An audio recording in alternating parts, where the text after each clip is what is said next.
This is how 3D models were made.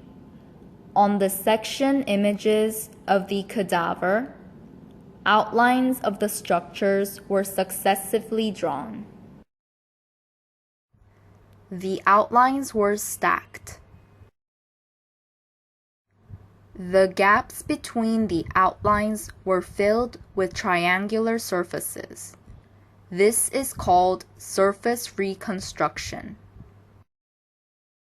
The outlines were erased, and the number of the triangular surfaces was suitably decreased. Unlike the 3D models that were made subjectively, our 3D models were made objectively.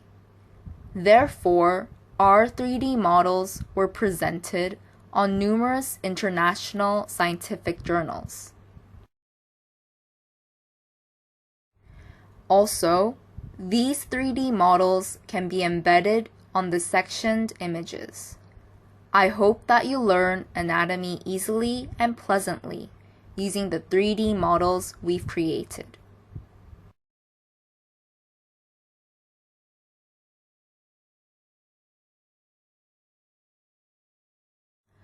The skull is formed by many bones, and these bones do not move because they are solidly attached. The only exception is the mandible, which can be removed from the skull. The bone which is located at where you wear your tie is the sternum. At the sternum, the clavicle and rib is attached. The lumbar vertebrae and sacrum, which are part of the vertebral column, can be seen, and the hip bone, which is attached to the sacrum, can also be seen. The sacrum and hip bones form a barrier of the pelvis.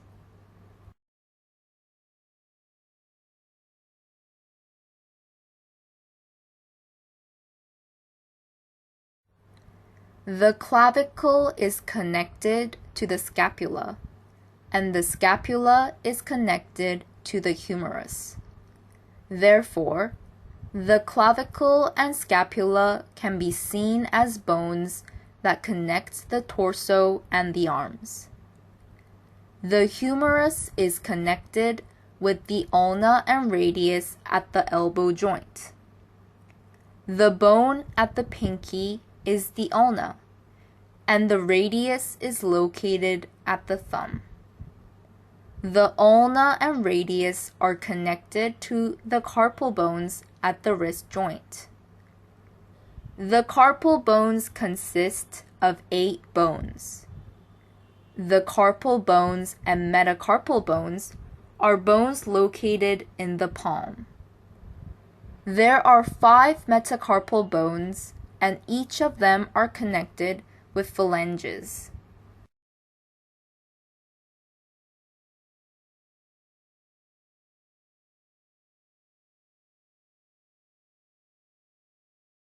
The vertebral column is formed by the cervical vertebrae, thoracic vertebrae, lumbar vertebrae, sacrum, and coccyx, all in that order. The cervical vertebrae consist of 7 bones.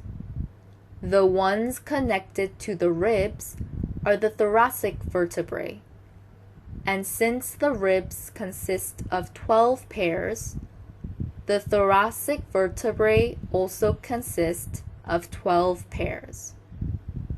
The lumbar vertebrae consist of 5 bones, and the sacrum and coccyx are both single bones.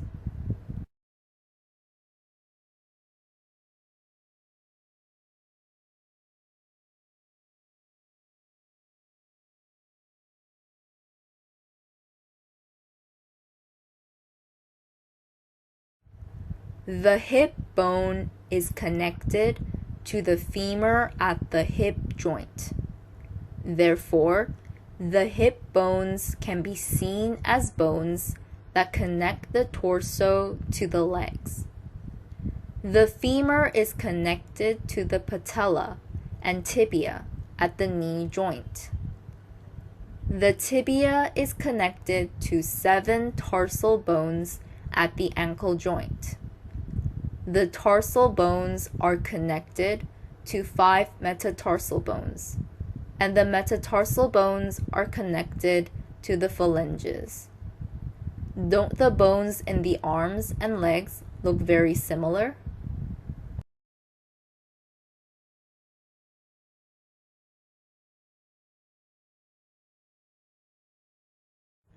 Between the knee joint and ankle joint, there is not only the tibia, but there is also the fibula.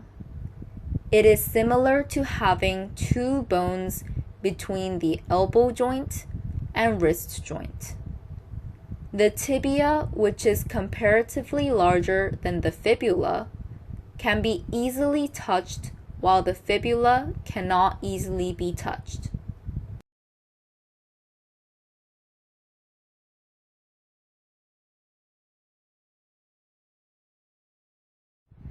This person died lying down. Therefore, the ankle joint is curved on the plantar side, and it looks as though performing ballet.